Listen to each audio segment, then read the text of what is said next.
आज हम बात करेंगे दूसरे विश्व युद्ध के बारे में कि दूसरे विश्व युद्ध की शुरुआत कैसे हुई, इस युद्ध के अंदर रूस कैसे शामिल हुआ, फिर जर्मनी को किस प्रकार दो भागों में बांटा गया और फिर इस युद्ध की समाप्ति किस प्रकार हुई। इन सारी चीज़ों के बारे में हम आज देखने वाले हैं। तो जर्मनी ने पोलैंड पे हमला करके दूसरे विश्व युद्ध की शुरुआत की।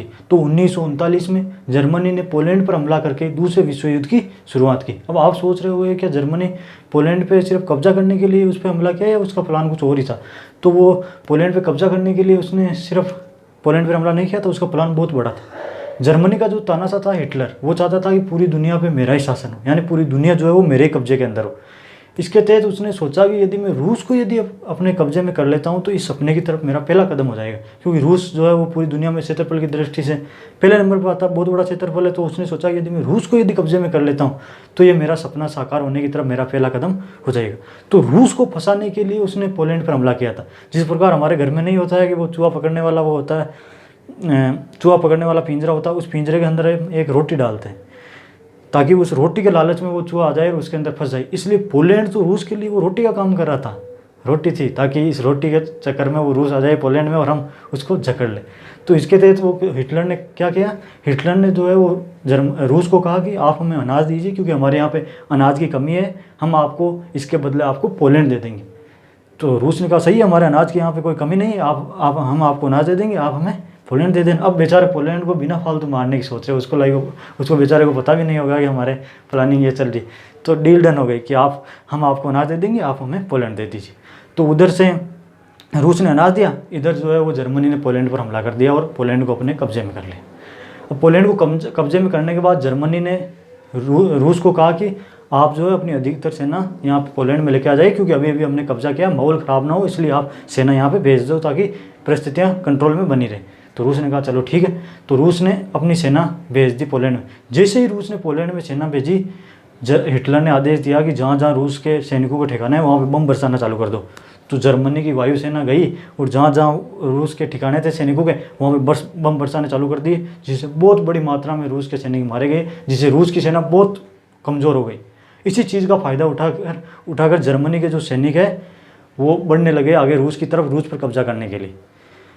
लेकिन इसी बीच एक गलती हो गई यहाँ पे। जर्मनी के जो सैनिक थे उनको रूस की ठंड से वो वाकिफ़ नहीं थे कि रूस में कितनी ठंड पड़ती है क्या है भाई, उस हिसाब से वो साजो सामान लेके नहीं चले थे।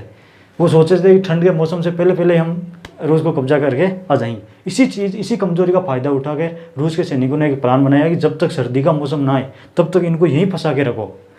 तो वो इस चीज़ में कामयाब हो गए। जब तक सर्दी का मौसम आया तब तक उसको आगे बढ़ने नहीं दिया जर्मनी के सैनिकों। अब जैसे ही सर्दी का मौसम आया, अब जर्मनी के जो सैनिक है वो सहन नहीं कर पाए, रूस के सैनिक तो उसके अनुकूल ही थे।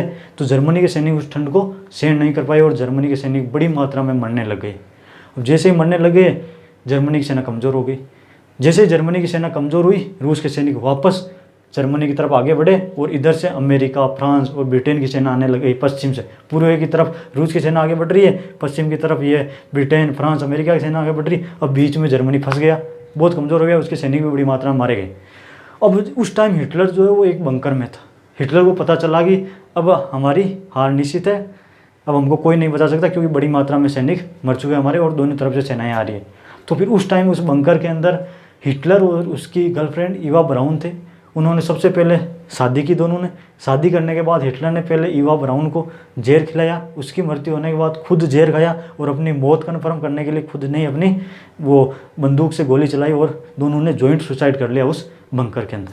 अब जॉइंट सुसाइड कर लिया, फिर जर्मनी, अब जब वो तानाशाही मर गया तो जर्मनी के सैनिकों का भी मनोबल टूट गया। इस प्रकार से जर्मनी के इधर से ये 3 सेनाएं आई, इधर से रूस की सेना आई और जर्मनी पे अपना कब्जा कर लिया। इसके बाद जर्मनी के बीच में एक दीवार खींची गई, बर्लिन की दीवार जिसे कहते हैं। उसके पूर्व के भाग को दे दिया, रूस के कब्जे में हो गया, और पश्चिम का भाग है वो अमेरिका ने अपने कब्जे में कर लिया। इस प्रकार से द्वितीय विश्व युद्ध की समाप्ति होती है बर्लिन की दीवार के साथ। बर्लिन की दीवार के पूर्व भाग रूस के कब्जे में हो जाता है और पश्चिम का भाग जो है वो अमेरिका अपने कब्जे में कर लेता है। फिर काफ़ी लंबे समय के बाद फिर 1989 के अंदर इस बर्लिन की दीवार गिराई जाती है। तो इम्पोर्टेंट वन है, याद रखना। 1989 के अंदर ये बर्लिन की जो दीवार है उसको गिराई जाती है और वापस जर्मनी का एकीकरण होता है। तो आई होप कि ये दूसरे विश्व युद्ध की कहानी आपको समझ आई होगी। तो मैं मिलता हूँ अब नेक्स्ट वीडियो में किसी नए टॉपिक के साथ। तब तक के लिए जय हिंद। आप ले लीजिए इसका स्क्रीनशॉट।